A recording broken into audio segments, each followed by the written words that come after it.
Okay, we're live. All right. Appreciate that, Brad. Yep. So this week's case study was about RSH.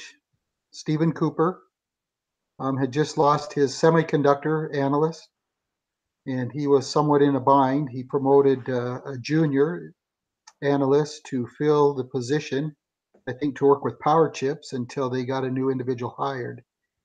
He reached out to a recruiter to see what was available in the market, and the recruiter came back with was it three or four individuals? I think it was three individuals. The recruiter came with three, and then one other outside person called him. And then another recruiter kind of reached out to him and said she thought he had an individual that would be interested. And so the interview process took place. I think all four of them, if I remember right, all came back for second interviews. And they visited with other people within the company, and then it was time for them to make a choice. And so to begin with, let's just talk about the four individuals, what you thought their strengths were and what their weaknesses were. And those four individuals, if we remember, were Gerald, Seth, Sonia, and then there was Rena, who was promoted within. So what do you guys think their strengths were and what were their weaknesses? One sec here. I'm actually pulling up my what I wrote. Okay. Sorry, I'm a little behind here. I mean, I remember off the top of my head, I think, wasn't one of the names Gerald Baum or something like that? Yeah, so there was Gerald, and he kind of seemed a little bit into just the salary. He had a poor reputation working with other people, his junior analysts particularly, and he chuckled when he was asked about the if they actually had a hard time with his junior analyst, and he goes, yeah, I fired one right in the middle of a meeting, and he kind of snickered about it. So kind of not a team player kind of guy.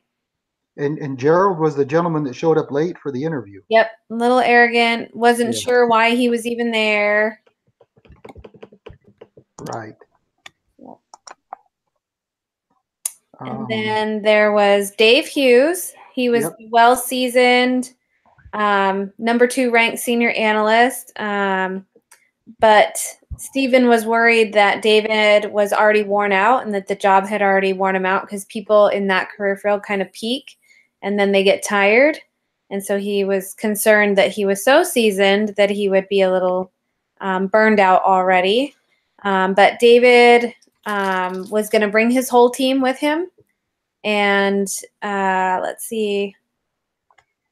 And I thought one of the benefits of David was that he'd be, because of his season, being in the business for so long, that he would have the opportunity to train other junior and at RSH. I thought that'd be a real benefit. Yeah, I actually took notes on each one, and under David Hughes, I wrote that he seemed like he was good at mentoring the junior associates.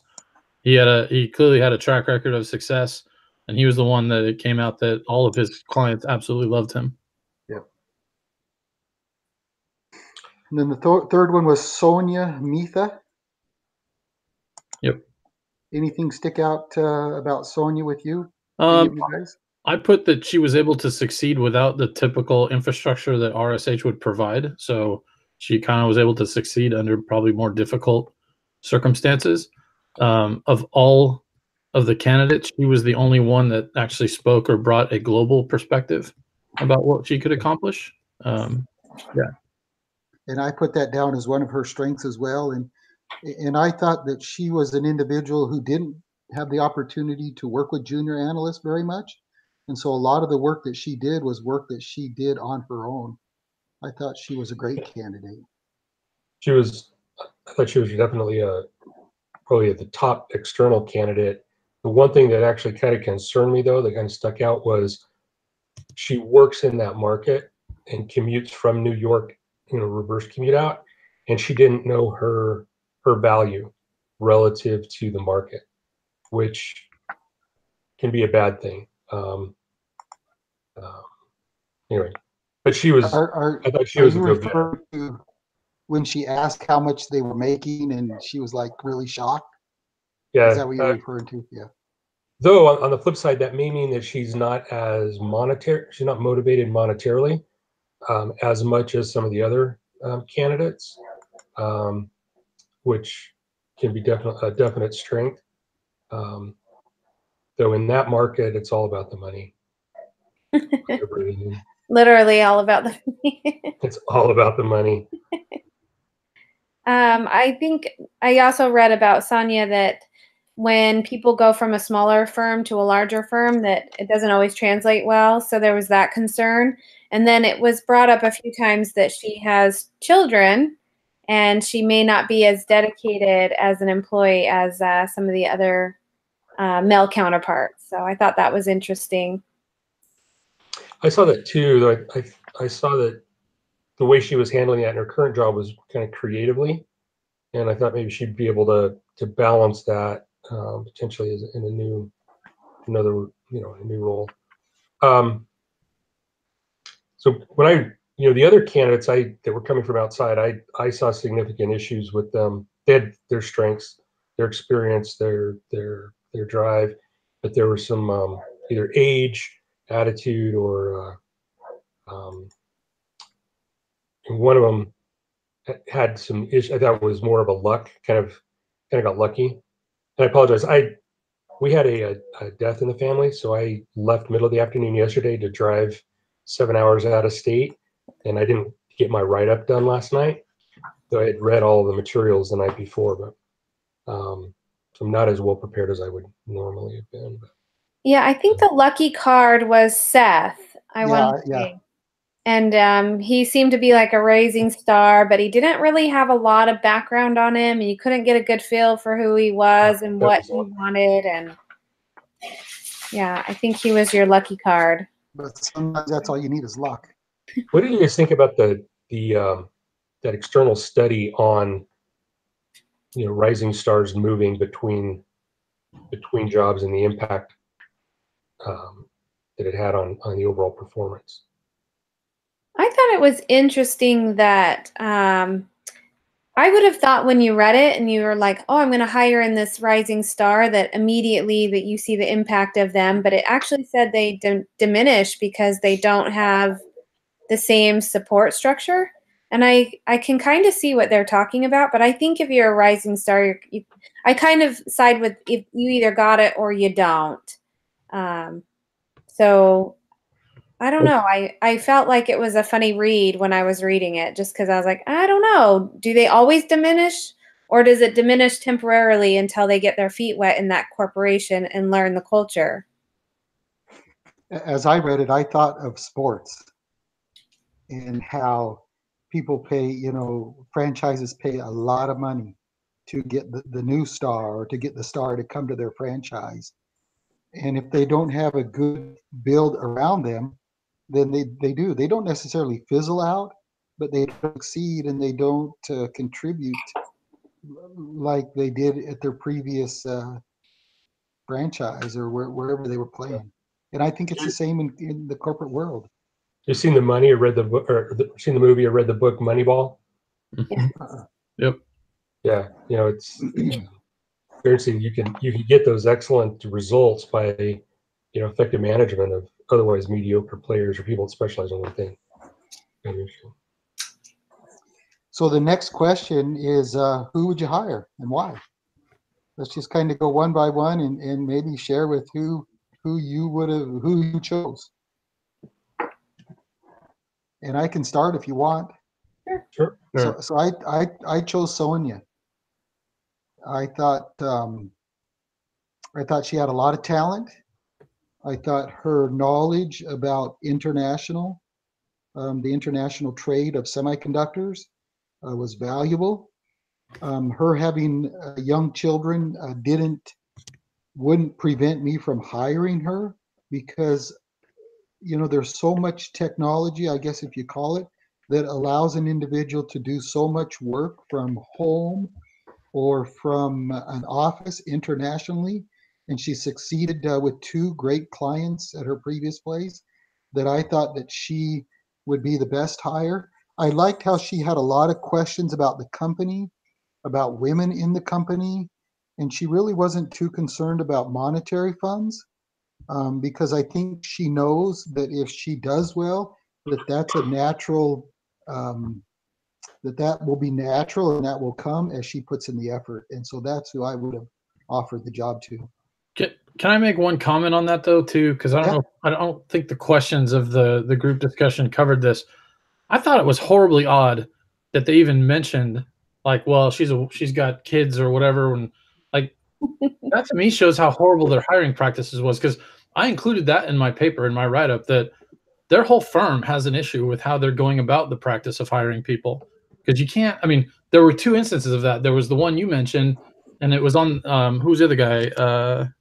I think it was on David Hughes. They were like, "Oh, he's kind of old," and it's like you can't do that. Yeah, that's everything that we're taught not to do. Right. Well, you also have to keep getting back. This use case is 12 years old. Right. So it was written in 2007, and even though it was kind of frowned upon, there were definite pockets in different industries where, ageism and sexism were still, forces to be reckoned with, and they still are in different places, right? Yep. But one thing I might add is that it was the interviewee who brought up the women in the workplace, but it was the interviewer who said that the one gentleman was old. So it was coming from, one came from the company hiring, but the other one came from the candidate. So I don't know if that makes much difference, but so that's who I would have chose. That's who I would have offered a meager salary to.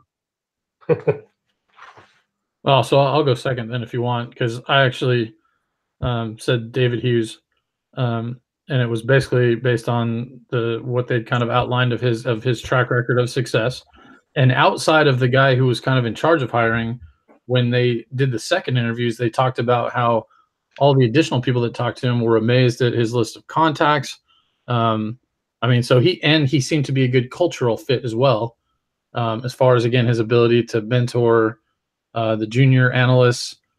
So, I mean, throwing out the things he said again about age and all that, I was like, it seems like he's the best qualified. And this was another contradiction that I think kind of pointed to why I picked that is, again, the age shouldn't matter, but they also made a big deal about they would not commit to someone beyond 1 year. So I don't even know why that mattered. So you think who are you going to get the most bang for your buck in 1 year?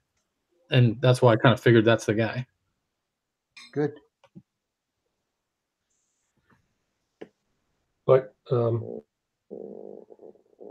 I kind of took maybe a little bit of a contrarian view.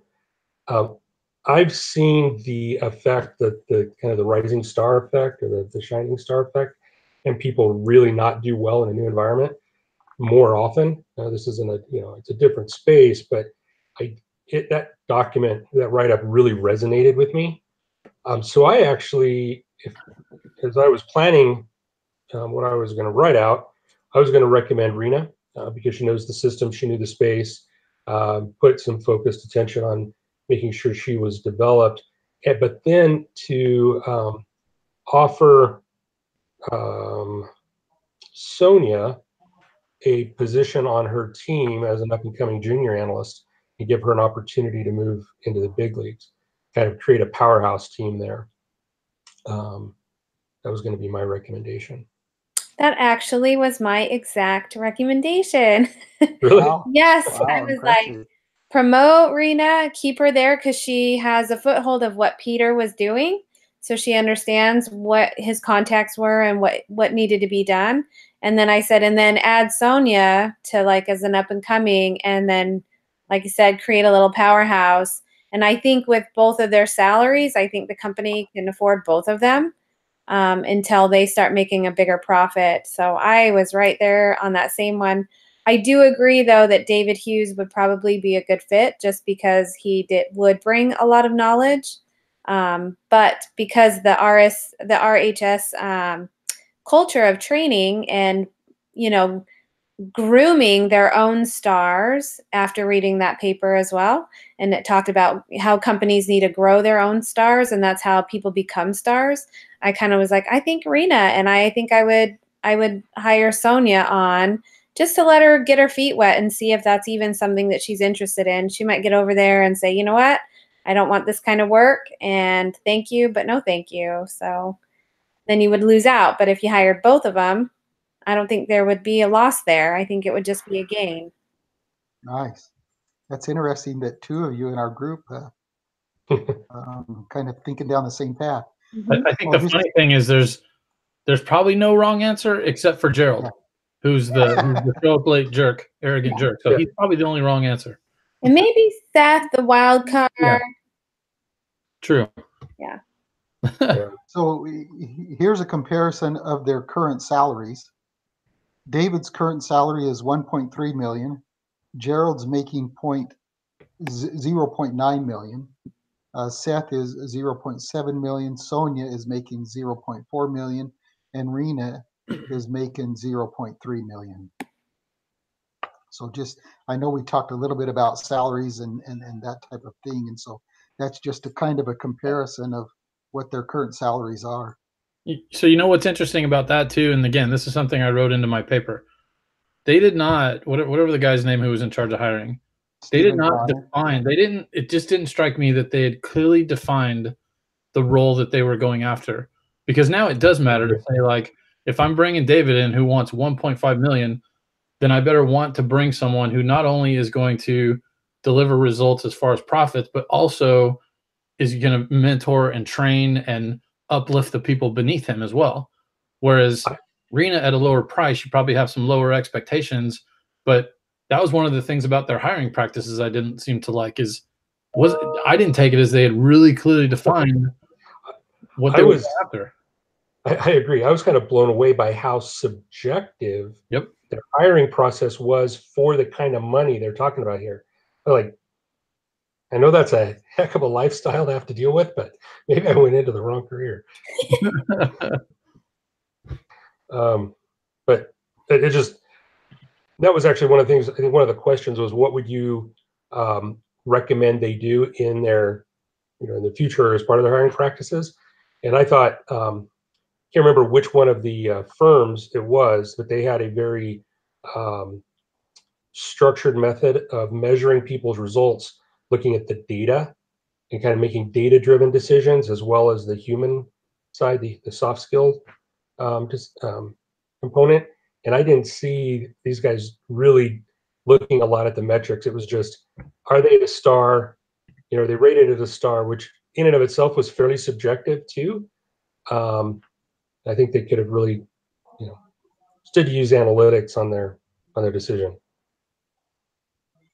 So Shane and Karen, by hiring both of those individuals, your salary cap would still come in almost half that of David. So well, you probably have to give them a sizable bump to bring them over. So you're still looking at, probably for the same amount of money, you're getting 1.5 to possibly 3 times the effort, depending on how hungry they are. So let's throw this question out. Should he have kept Peter? I think so. If you had room, and if Peter was really just going for the money, why wouldn't they have offered? I mean, they didn't even offer to keep him. So I would have thought they would have offered. It's always cheaper in the long run if you have a star who wants more money. It's about the money to keep them because of the investment into somebody new and bringing them up to speed. It's always cheaper to keep the existing person. And Stephen Connor even had heard through the grapevine that he was thinking about moving or thinking about leaving a couple months prior to him actually resigning. And there's, so I've actually been in the situation a couple of times in my career where, danger of losing a star performer. And if somebody's moving on for the right reasons, for their own personal development, I can't offer them where they want to go next in their career, then by all means, I want them to go do that thing, and I'm gonna suck it up. But if somebody's leaving just for the money, then I start to think about what are their real motivations? So sometimes it's, maybe it's not the money, that's the excuse, but underneath it is there's some kind of a dissatisfaction with the work environment, maybe my management style, other conditions in the company that need to be addressed. And if you can get ahead of that, sometimes the money issue goes away if you're able to address those other things. But I do agree that if you can keep that person from leaving, you're not having to go out and replace somebody. In my space, it'll cost us $50,000 to $200,000 in lost productivity and expense to hire a really good developer at times. So it can be but at the same time, if somebody has a bad attitude, they become the sour apple, in a spoiled apple. Poison your whole basket. Everything just goes downhill, productivity goes to pot. So the fun things of management. Excellent, good information. One of the questions was, should they promote Rena from within? And I think, what are your thoughts on that, Shane? Since I know we know what Karen and Shane's thoughts are, but Brad, what are your thoughts on that? Do you think she should be promoted from within? I think they would have needed some different expectations, because when you're moving someone up like that, the reality is you don't necessarily know how they're going to perform. And that was, so I'm not going to say it would be wrong, because I don't think it's wrong. But I think I just think you have to be clear on that's a very different path than bringing in somebody who's already considered a rock star and has done that versus someone who's moving into that role. So that to me just goes back to they had to have better defined, what they were looking for to begin with. And I was going to kind of address that as part of their internal process, right? You should always be anticipating that your best people are going to leave, right? Somewhere, somehow, someone is going to leave, and it's going to impact you. What's your succession plan? How are you grooming and prepping that next person to step in, and making sure that you have the systems or the support for that person to be successful in that role? Go back to that analysis, taking people 2 to 3 years, if they ever got back to that level. The company had a significant dip in performance. Wall Street even saw that, and when the analysts changed, Wall Street would penalize you for it. So being in a position where you're grooming that next person, and making sure that they're well known and that that's the path, so that when that does happen, they step right in and things keep on moving, and that dip isn't as drastic. So one of the thoughts I had on Rena was, there was a point in the article where Stephen Connor approached her, and she thought, oh, he's going to deliver bad news. It wasn't necessarily bad news, but it kind of made me wonder, where her confidence was, where her, if she felt like she had the ability to fill the shoes of Peter. And I just kind of doubted her ability at that point when she didn't have it within herself. Well, they caused that, though. He caused that. That was another example of how horribly it was handled. I could not imagine being in that position and have somebody come to me and go, well, we might hire you, or we might give you the job, but we're trying to look for someone better first. I mean, it was ridiculous. That's a good point. I didn't think of that. We actually, right now, my company, we have this going on. So our CIO just announced that he was leaving. Our CEO had announced that she was leaving, but they were going to take a year before she left so they could find a really good replacement. CIO said, you know what, I'm out of here, gave 2 weeks. They appointed an interim CIO. But within IT, we've got a bunch of interim people who are running the job. They're running a division. They're applying for these jobs, but also potentially even interviewing their replacement. So it's a very interesting dynamic right now, and it actually happens quite a bit. I'm living it right now.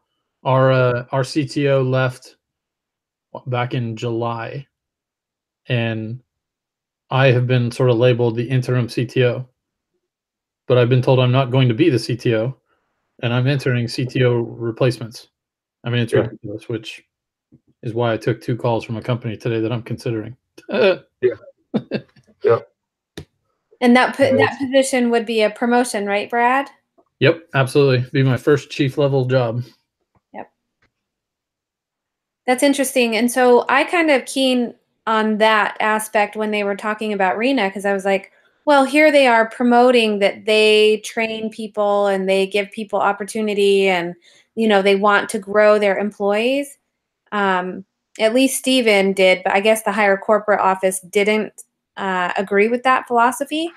And so I was like, you know, what message does that send to other employees if they didn't promote Rena, and what would be the ripple effect of that? Of course, she would leave, but how many other employers or employees would see that no matter how much you work, you're not going to get that promotion even when the opportunity is there, because the company's not willing to do a risk and they're going to hire from outside. So you would have a better chance of leaving the company to get promoted than staying and getting promoted within. So I think that the company, if they didn't give Rena at least the opportunity, whether they gave her the opportunity and then fired her for not performing, would still send a better message than not giving her the opportunity at all. Totally agree. I just don't realize, I'm not in the corporate world, and I just don't realize that that type of stuff goes on. Oh, Yep.